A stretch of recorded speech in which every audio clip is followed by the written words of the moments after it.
Hello everyone, welcome back to another video, and as you've seen by the title, we will be doing drag races in this video, seeing if the FMJ is truly the new fastest car.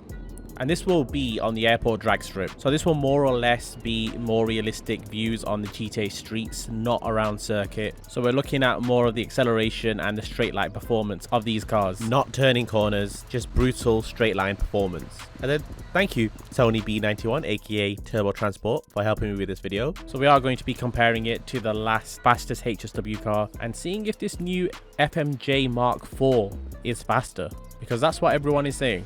First of all, one interesting fact is the fact that these cars share the same sound. The old FMJ and the FMJ Mark IV are the exact same sound. You're probably thinking, Hella, this is not fair. You've got HSW, he doesn't. know. I've taken off HSW to make this more fair.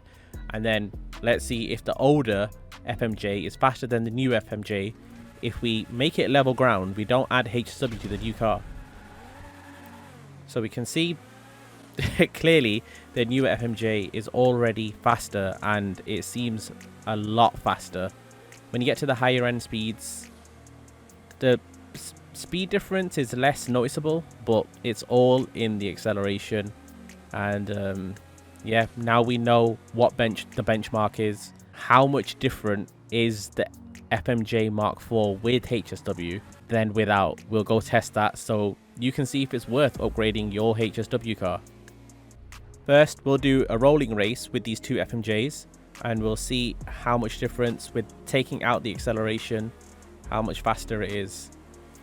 So we both go on the white lines, and it's not much different.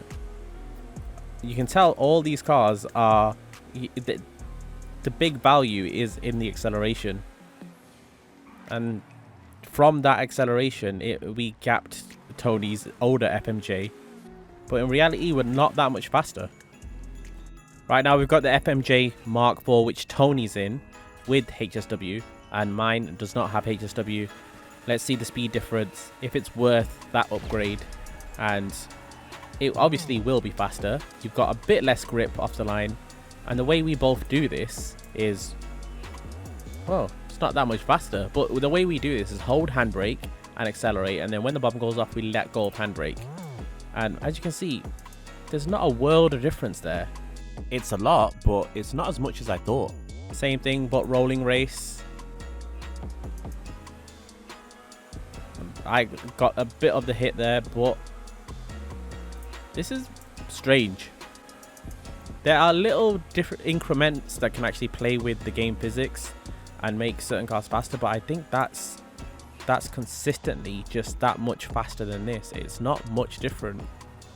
So we will have to see now if the Banshee GTS HSW is faster than the Mark V FMJ HSW. So now we're racing the previous fastest HSW car in terms of top speed against the new FMJ Mark V with HSW on there. Let's see how fast that thing is and the speed difference. But full acceleration on handbrake, and the Banshee accelerates faster, which you wouldn't expect, and it leaves it. It's a lot faster in a straight line on the GTA roads. This thing will be a lot faster.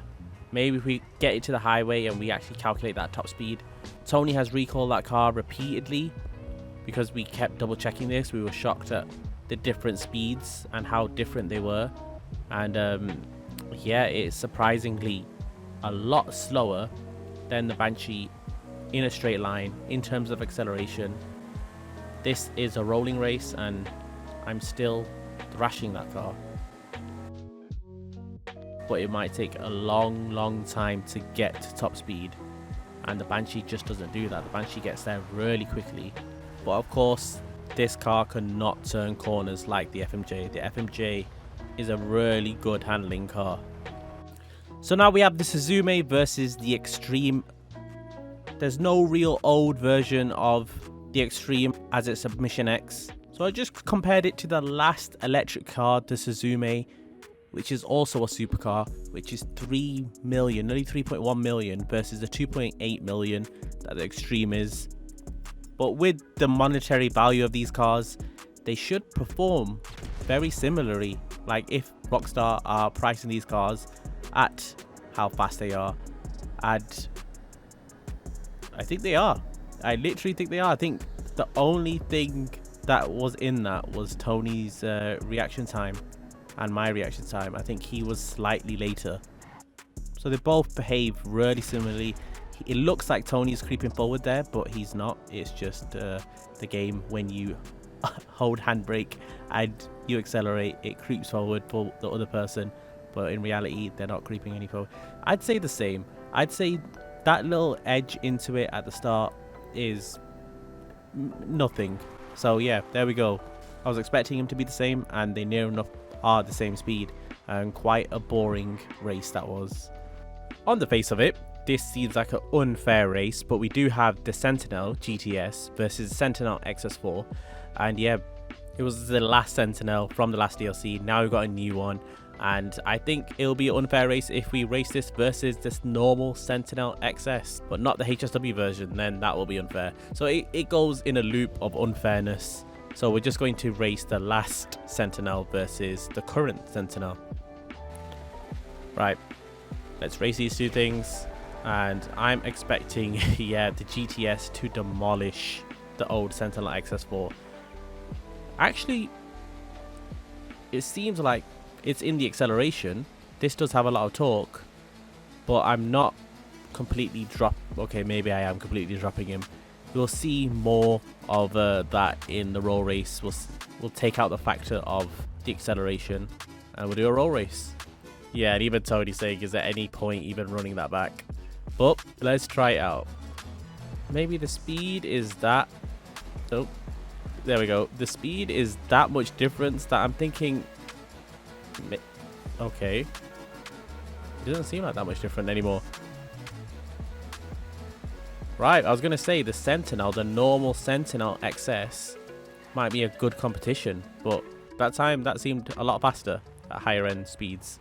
I know, a silly comparison here. We've got the GT750 versus a Stinger GT, so like a Daytona versus a 250 GTO. A stupid race this will be, but the amount of years in GTA difference, that's what's going to be the biggest difference. But surprisingly, not that much difference apart in price. 875k for the Stinger GT and 1.247 million. And I'm expecting this Daytona to rinse that car because, yeah, we're far apart in age, GTA age, I'm saying, and new cars are just faster. And yeah, that much faster. We're talking not a crazy difference. It looks like on roll here we're going to be a lot closer because we don't seem to be moving that much far apart, but the acceleration on this thing is fast. Should be a lot closer now, and go. Okay,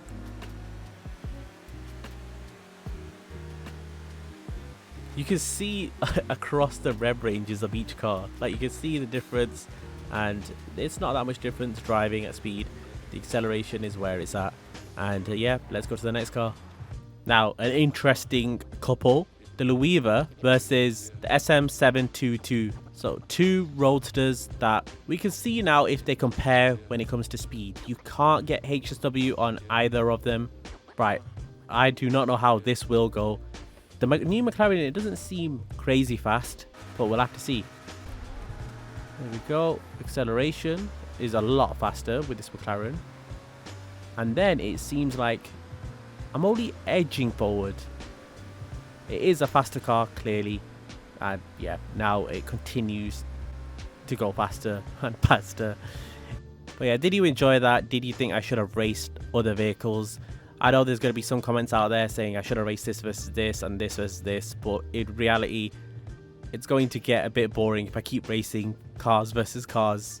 If I went through all the Sentinels, if I went through all the McLarens in this example, it would have got repetitive and boring real quick. But anyway, thank you so much for watching. Hopefully you did enjoy, and see you guys in the next one.